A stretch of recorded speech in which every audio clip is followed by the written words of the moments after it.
வணக்கம் மக்களே, நம்ம சேனல்ல தொடர்ந்து ரிவ்யூஸ் தாங்க பார்த்துக்கிட்டு இருக்கோம். அந்த வகையில இப்ப நம்ம எதை பத்தின ரிவ்யூ பார்க்க போறோம் அப்படின்னா, கார்த்திக் கதையில அடுத்து என்ன நடக்க போகுது அப்படிங்கிறத பத்தி தாங்க இந்த வீடியோல பார்க்க போறோம். ஸோ மறக்காம இந்த வீடியோக்கு லைக் பண்ணிக்கோங்க, நம்ம சேனலையும் சப்ஸ்கிரைப் பண்ணிட்டு பக்கத்துல உள்ள பெல் ஐகானையும் கிளிக் பண்ணி ஆல்னு செட் பண்ணிக்கோங்க. அப்பதாங்க அடுத்தடுத்து வீடியோஸ் போடும் பொழுது தொடர்ச்சியா உங்களுக்கு நோட்டிஃபிகேஷன் வரும், பார்க்கலாம். ஸோ என்ன நடக்குது அப்படின்னா, ஃபர்ஸ்ட் நம்ம கார்த்தியை காமிக்கிறாங்க. கார்த்திக் வந்துட்டு நேரா ரேவதி கிட்ட, ரேவதி, நானும் 2 3 நாளா பாத்துக்கிட்டே இருக்கேன், உன் மனசு ரொம்ப குழப்பமாவே இருக்கே, என்ன ஆச்சு அப்படின்னு கேக்குறாங்க. அதுக்கு ரேவதி சொல்றாங்க, இல்ல ராஜா, நான் வெளிநாடு போறத பத்தி தான் நான் யோசனை பண்ணிக்கிட்டு இருக்கேன். அப்ப கார்த்தி சொல்றாரு, இங்க பாரு ரேவதி, ஆரம்பத்துல நான் என்ன சொன்னேன், ஆஸ்திரேலியா போகும் பொழுது நீ இந்த மாதிரி மனக்குழப்பத்துல இருக்கவே கூடாது, ரொம்ப தெளிவா இருக்கணும், நீ இப்போ ரொம்ப ஹாப்பியா இருக்கும், உன்னோட ஃப்ரெண்ட்ஸை பாரு, அதுக்கப்புறம் 5 இயர்ஸ் ஜாலியா ஒர்க் பண்ணு, நிறைய பேர் கூட பேசு, உனக்கு பிடிச்சிருந்தா வா, இல்லைன்னா அங்கேயே செட்டில் ஆகு. அப்ப ரேவதி சொல்றாங்க, சரி ராஜா, நான் வெளிநாடு போற விஷயம் அம்மாவுக்கு தெரிய வந்துச்சுன்னா, நீ தான் அனுப்புன அப்படிங்கிற விஷயம் தெரிய வந்துச்சுன்னா கண்டிப்பா அம்மா பேசுவாங்களே, நீ என்ன பண்ணுவ? அதுக்கு கார்த்தி சொல்றாரு, ரேவதி, அந்த விஷயத்தையெல்லாம் நான் பாத்துக்கிறேன், இங்க பாரு, என்னை பொறுத்த வரைக்கும் உன்னோட சந்தோஷம் மட்டும்தான் முக்கியம், நீ ஹாப்பியா போயிட்டு வா, மற்ற விஷயங்களை நான் பாத்துக்கிறேன். இதை கேட்டதோட ரேவதி ரொம்ப அதிர்ச்சி ஆகுறாங்க. ரேவதி நேரா ராஜா பார்த்து, ஏன் ராஜா, நான் வெளிநாடு போறது நினைச்சு உனக்கு கவலை இல்லையா? கார்த்தி கேக்குறாரு. ரேவதி, யாருக்குதான் கவலை இருக்காது, உன்னை நான் தொட்டுக்கு தாலி கட்டி இருக்கேன், சோ நீ வெளிநாடு போறது நினைச்சு ரொம்ப கவலையா தான் இருக்கு. பாட்டிக்கு தெரிய வந்துச்சுன்னா ரொம்ப வருத்தப்படுவாங்க. மாமா உன் மேல ரொம்பவே பாசமா இருக்காரு, அக்கா தங்கச்சி எல்லாருமே உன் மேல ரொம்ப பிரியமா இருக்காங்க. யாராவது ஒருத்தவங்களுக்கு நீ வெளிநாடு போற விஷயம் தெரிஞ்சிச்சுன்னா அவங்க யாராலையுமே தாங்கிக்க முடியாது. நீ இந்த மாதிரி ஃபீல் பண்ணிட்டே இருந்தீன்னா கண்டிப்பா அவங்க உண்மையை கண்டுபிடிச்சிருவாங்க. அதனால ரேவதி, தயவு செஞ்சு கொஞ்சம் ஹாப்பியா இரு, சரியா? இதை கேட்டதோட ரேவதி சொல்றாங்க, நான் சந்தோஷமா இருக்கணும் அப்படின்னு தான் நினைக்கிறேன், ஆனா என் மனசு இடம் கொடுக்க மாட்டேங்குது, ஏதோ ஒரு விஷயம் என்னை ரொம்ப காயப்படுத்துது. கார்த்தி சொல்றாரு, இங்க பாரு, இதுக்குதான் நான் சொன்னேன், மற்ற விஷயங்கள் எதை பத்தியும் யோசிக்காத, உன்னோட ஃபோக்கஸ் பூரா இப்ப ஆஸ்திரேலியா போறத பத்தி மட்டும்தான் நீ திங்க் பண்ணணும். இதை கேட்டதோட ரேவதியும் சரி அப்படின்னு சொல்ல கார்த்திக் வெளியில வராரு. அப்ப ரேவதி நினைக்கிறாங்க, எவ்வளோ அழகா பேசுறாரு, எவ்வளவு ஜென்டில்மேனா நடந்துக்கிறாரு, இவரா வந்துட்டு மாயாவும் மகேஷும் தப்பானவங்க அப்படின்னு பொய் சொல்ல போறாரு? ஒருவேளை நான் தான் வந்துட்டு ராஜா சொல்ற விஷயத்த நம்பாம இருக்கிறனோ, ஒருவேளை நான் தான் மாயாவையும் மகேஷையும் ரொம்ப நம்பிட்டனோ அப்படின்னு ரேவதி நினைக்கிறாங்க.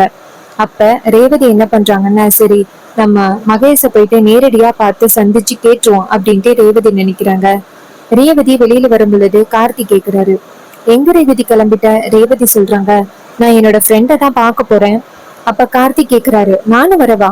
ரேவதி சொல்றாங்க, இல்ல நீ வர வேணாம், நான் போயிட்டு வரேன் அப்படின்னு சொல்லிட்டு ரேவதி நேரா ஃப்ரெண்ட பார்க்க போறேன் அப்படின்னு சொல்லிட்டு மகேஷ பாக்குறதுக்கு ஹாஸ்பிட்டல் போறாங்க. கார்த்திக் வந்துட்டு, என்னடா அது ரேவதி எங்க போறோம்னு சொல்லாம போறாளே அப்படின்னு நினைக்கிறாரு. ரேவதி என்ன பண்றாங்கன்னா, நேரா ஹாஸ்பிட்டல் போயிட்டு மகேஷ பாத்துக்கிட்டு இருக்க டாக்டரை போய் பாக்குறாங்க. டாக்டர் வந்துட்டு ரேவதிய பார்த்ததோட, வாமா ரேவதி அப்படின்னு சொன்னதோட ரேவதி சொல்றாங்க, சார், நாங்க கொஞ்ச நாளைக்கு முன்னாடி மகேஷ் அப்படிங்கிற பேஷண்ட அட்மிட் பண்ணமே, இப்ப அவர் எப்படி இருக்காரு அப்படின்னு கேக்குறாங்க. இதை கேட்டதோட டாக்டர் சொல்றாங்க, மேடம், அவரு இன்னும் வந்துட்டு மயக்கத்துலதான் இருக்காரு. ரேவதி கேக்குறாங்க, அவரு கிளம்பவே இல்லையா? டாக்டர் சொல்றாங்க, எப்பவுமே ஒரு நாளைக்கு ஒரு டைம் வந்து கண் முழிச்சு மாயா எங்க அப்படின்னு கேக்குறாரு. மாயானா யாரு மேடம்? ரேவதி சொல்றாங்க, அவங்க எங்களுக்கு தெரிஞ்சவங்க தான், அவங்க இப்ப இந்த ஊர்ல இல்ல. இதை கேட்டதோட அவரும், சரிங்க மேடம், இப்ப அவரு கண்ணு முழிக்கிறதுக்கு சரியான நேரத்துலதான் நீங்களும் வந்திருக்கீங்க, வாங்க மேடம் அப்படின்னு சொல்லிட்டு கூட்டிட்டு போறாங்க. அங்க நம்ம மகேஷ் வந்துட்டு லைட்டா கண் முழிக்கிறாரு. டாக்டர் வந்துட்டு நேரா ரேவதிய பார்த்து, நான் சொன்னேன்ல அதே மாதிரி இவர் கண் முழிச்சிட்டாரு, வாங்க மேடம் அப்படின்னு கூட்டிட்டு போயிட்டு கார்த்தி ரேவதி வந்து மகேஷ காமிக்கிறாங்க. மகேஷ் வந்துட்டு ரேவதிய பார்த்ததோட ரேவதி அப்படின்னு சொல்ல, அப்ப மகேஷ் சொல்றாரு, ரேவதி, டாக்டர் சொன்னாங்க நீயும் ராஜாவும் சேர்ந்துதான் என் உயிரை காப்பாத்துனதா சொன்னாங்க, ரொம்ப தேங்க்ஸ் ரேவதி, அப்ப ரேவதி சொல்றாங்க, மகேஷ் உங்களுக்கு உடம்பு சரியானதோட நான் எப்படியாவது உங்களை மாயா கிட்ட கொண்டு போய் சேர்த்துறேன். நீங்க ரெண்டு பேரும் இந்த ஊர்ல இருக்கிறது நல்லது கிடையாது. அம்மாவுக்கு தெரிஞ்சிச்சு அப்படின்னா கண்டிப்பா உங்களை ஏதாவது பண்றதுக்கு முயற்சி பண்ணுவாங்க. சோ நீங்க ரெண்டு பேரும் சேஃப்டியா இருக்கிறது தான் நல்லது. அதனால உங்களுக்கு சரியானதோட நான் மாயா கிட்ட சொல்றேன் அப்படின்னு சொல்றாங்க. இதை கேட்டதோட நம்ம அஹ், மகேஷ் சொல்றாரு, தேங்க்ஸ் ரேவதி, என் உயிரையும் காப்பாத்தி என்னை சேஃபான இடத்துக்கு அனுப்புறேன் அப்படின்னு சொல்றியே, உனக்கு ரொம்ப பெரிய மனசு. அப்ப ரேவதி சொல்றாங்க, இங்க பாரு மகேஷ், நான் உன்கிட்ட ஒரு முக்கியமான விஷயம் கேட்கறதுக்காக தான் வந்தேன். மகேஷ் கேக்குறாரு, சொல்லு ரேவதி, என் உயிரையே காப்பாத்திருக்க, நான் உனக்கு ரொம்ப கடமைப்பட்டிருக்கேன், சொல்லு ரேவதி. அப்ப ரேவதி சொல்றாங்க, இங்க பாரு, உனக்கு மாயாவுக்கும் என்ன தொடர்பு அப்படிங்கிறத சொல்ல முடியுமா? என்கிட்ட வந்துட்டு ராஜா என்ன சொன்னாருன்னா, நீங்க ரெண்டு பேரும் தவறான தொடர்புல உள்ளவங்க அப்படின்னு சொன்னாங்க. ஆனா எனக்கு வந்துட்டு அப்படிப்பட்ட ஒரு நம்பிக்கையே இல்ல. நீங்க ரெண்டு பேருமே அம்மா புள்ள மாதிரிதான் பழகிட்டு இருந்தீங்க. அதை என் கண்ணு முன்னாடியே பார்த்தேன். திடீர்னு யார் யாரோ என்னமோ சொல்லும் பொழுது எனக்கு இப்ப சந்தேகமா இருக்கு. அதே நேரம் மல்லிகா டாக்டர் என்ன பண்றாங்கன்னா, அந்த ஹாஸ்பிட்டலுக்கு வந்துட்டு டாக்டரை பாக்குறதுக்காக வந்திருக்காங்க. டாக்டர் வந்துட்டு மல்லிகாவை பார்த்து, வாங்க மேடம், ரீசெண்டா ஒரு பேஷண்ட் மகேஷ் அப்படிங்கிற பேஷண்ட்டை அட்மிட் பண்ணிருக்காங்கல்ல, சோ அவர் வந்து ஒரு நாளைக்கு ஒரு தடவை தான் கண் முழிக்கிறாரு. சோ இதனால அவருக்கு வேற ஏதாவது பிரச்சனை இருக்கா அப்படிங்கிறத செக் பண்ணணும். அவருக்கு எந்தவித பாதிப்பும் இருக்கக்கூடாது அப்படின்னு சார் ஒருத்தர் சொல்லியிருக்காரு. சோ அதான் உங்களை கூட்டிட்டு வந்தேன். இதை கேட்டதோட மல்லிகா, சரி ஓகே, இந்த பேஷண்ட் எங்க இருக்காங்க? அப்ப அவங்க சொல்றாங்க, அந்த பேஷண்ட பாக்குறதுக்காக ரேவதி அப்படிங்கிற ஒருத்தவங்க வந்திருக்காங்க. இதை கேட்டதோட மல்லிகா அதிர்ச்சியாகி, என்ன டாக்டர் சொல்றீங்க, ரேவதியா? டாக்டர் சொல்றாங்க, ஆமா மேடம், இப்ப ரேவதி கிட்டதான் மகேஷ் பேசிக்கிட்டு இருக்காங்க. இதை கேட்டதோட மல்லிகாவும், சரி வாங்க பாக்கலாம் அப்படின்னு சொல்லிட்டு போறாங்க. அங்க போய் பார்த்தா நம்ம ரேவதி நின்றுகிட்டு இருக்காங்க. மகேஷ் வந்துட்டு ட்ரீட்மெண்ட்ல இருக்காரு. மல்லிகா டாக்டர் நேரா ரேவதிய பார்த்து, ரேவதி இங்க என்ன பண்ணிக்கிட்டு இருக்க அப்படின்னு கேட்டதோட ரேவதி வந்து மல்லிகா டாக்டரை பார்த்ததோட, டாக்டர் மகேஷ் இங்க அட்மிட் ஆகி இருக்கிறத தயவு செஞ்சு அம்மா கிட்ட சொல்லிடாதீங்க டாக்டர். அப்ப மல்லிகா நேரா ரேவதிய பார்த்து, ரேவதி மகேஷுக்கு என்ன ஆச்சு, எப்படி இந்த விபத்து நடந்துச்சு? அப்ப ரேவதி சொல்றாங்க, நீங்க வெளியில வாங்க டாக்டர் அப்படின்ட்டு டாக்டரை வெளியில கூட்டிட்டு வராங்க. வெளியில வந்ததோட மல்லிகா கேக்குறாங்க, ரேவதி நீ இங்க என்ன பண்ணிக்கிட்டு இருக்க சொல்லு, இந்த விஷயம் மட்டும் சாமுண்டீஸ்வரிக்கு தெரிய வந்துச்சுன்னா ரொம்ப கோவப்படுவா. அதுக்கு ரேவதி சொல்றாங்க, இங்க டாக்டர் தயவு செஞ்சு அம்மா கிட்டே இந்த விஷயத்த பத்தி சொல்லிடாதீங்க, ஒருவேளை தெரிஞ்சிச்சுன்னா அம்மா கண்டிப்பா ரொம்ப கோவப்படுவாங்க அப்படின்னு. இதை கேட்டதோட மல்லிகாவும், சரி ரேவதி, நான் சொல்லல, மகேஷுக்கு என்ன ஆச்சு? ரேவதி சொல்றாங்க, அம்மா வந்துட்டு மகேஷை இத்தனை நாளும் கடத்தி வச்சிருந்திருக்காங்க. இந்த விஷயத்த பத்தி எனக்கு தெரியல, ஆனா இப்பதான் வந்துட்டு தெரிய வந்துச்சு. மகேஷை காப்பாத்தலாம் அப்படின்னு போனேன். அப்ப அந்த ரவுடிங்க வந்துட்டு மகேஷை கத்தியால குத்திட்டாங்க. இதனால மகேஷ்க்கு ரொம்ப காயம் பட்டுடுச்சு. அதான் அவரை ஹாஸ்பிட்டல்ல கொண்டாந்து அட்மிட் பண்ணிருக்கேன். மகேஷ் ரொம்ப நல்லவரு, ரொம்ப பாவம். அப்ப மல்லிகை நேரா ரேவதியை பார்த்து, ரேவதி நீ இந்த அளவுக்கு இன்னசென்ட்டா இருப்ப அப்படின்னு நான் எதிர்பார்க்கவே இல்லை. இங்க பாரு, உன்னை நல்லா ஏமாத்துறாங்க. இது கேட்டதோட ரேவதி கேக்குறாங்க, என்ன டாக்டர் சொல்றீங்க? அப்பதான் மல்லிகா சொல்றாங்க, இங்க பாரு, நீ நினைக்கிற மாதிரி அவங்க ரெண்டு பேரும் ஒன்னும் நல்லவங்க எல்லாம் கிடையாது. ரெண்டு பேருமே உண்மையாவே தவறான தொடர்புல உள்ளவங்க தான். நீ வேணும்னா இப்ப மகேஷ்ட போய் கேட்டு பாரு. உடனே ரேவதியும், டாக்டர் நீங்க சொல்றதை என்னால நம்ப முடியல. மல்லிகா சொல்றாங்க, ரேவதி அவங்க ரெண்டு பேருக்கும் ட்ரீட்மெண்ட் பண்ணதே நான் தான். எனக்கு தெரியாத அவங்க ரெண்டு பேரும் எப்படிப்பட்டவங்க அப்படின்னு. இது கேட்டதோட ரேவதிக்கு பேரதிர்ச்சி ஆகுது. மல்லிகா நேரா ரேவதிய பிடிச்சு இழுத்துட்டு போறாங்க, வா அப்படின்னு சொல்லி கூட்டிட்டு போறாங்க. அங்க போயிட்டு நேரா மகேஷ் கிட்ட, இங்க பாரு மகேஷ், உண்மைய சொல்லு. இங்க பாரு, நீ உண்மைய சொல்லிட்டேன்னா உன்னை உயிரோட விடுவேன். நீ உண்மைய சொல்லல அப்புறம் நான் பண்றதே வேற மாதிரி இருக்கும். இதை கேட்டதோட மகேஷ் அதிர்ச்சியாகி, டாக்டர் டாக்டர் என்னை மன்னிச்சிருங்க டாக்டர், நான் பொய் சொல்லியிருக்க கூடாதுதான். ரேவதி என் உயிரையே காப்பாத்திருக்கா. அப்ப நான் அவகிட்ட நேர்மையா தான் நடந்துக்கணும். ரேவதி இது மாதிரி உண்மைதான், டாக்டர் சொல்ற மாதிரி நானும் மாயாவும் தவறான தொடர்புல உள்ளவங்க தான். எனக்கு மாயாவை கல்யாணம் பண்ணணும் அப்படின்னு தான் ஆசை. ஆனா மாயாவுக்கு அதிகமான சொத்துலதான் வாழணும்னு ஆசை. அதனாலதான் மாயா வந்துட்டு உன்னை கல்யாணம் பண்றதுக்கு நிறைய பிளான் பண்ணா. உன்னையும் ஏமாத்தி கல்யாணம் பண்றதுக்கு எல்லா வாய்ப்புகளையும் கொண்டுட்டு வந்துட்டோம்.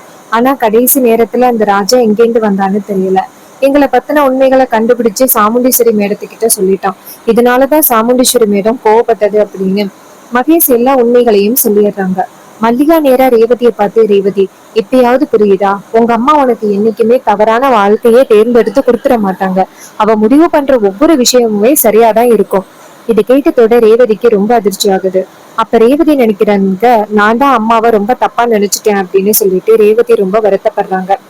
அப்பதான் மல்லிகா சொல்றாங்க, இப்ப கூட ஒண்ணும் நேரம் ஆகல, நீ போயிட்டு அம்மா கிட்ட மன்னிப்பு கேளு, கண்டிப்பா அவங்க எதுவும் சொல்ல மாட்டாங்க. இது கேட்டதோட ரேவதியும் சரி அப்படின்னு சொல்லிட்டு நேரா வீட்டுக்கு போறாங்க. வீட்டுக்கு போனதோட ரேவதி நினைக்கிற முதல் விஷயம், மன்னிப்பு கேட்க வேண்டியது அம்மா கிட்ட கிடையாது, கார் ராஜா கிட்ட. ராஜாவை தான் ரொம்ப மோசமா நம்ம பேசிட்டோம் அப்படின்னு. இன்னொரு பக்கம் சந்திரா அந்த இடத்துக்கு வராங்க.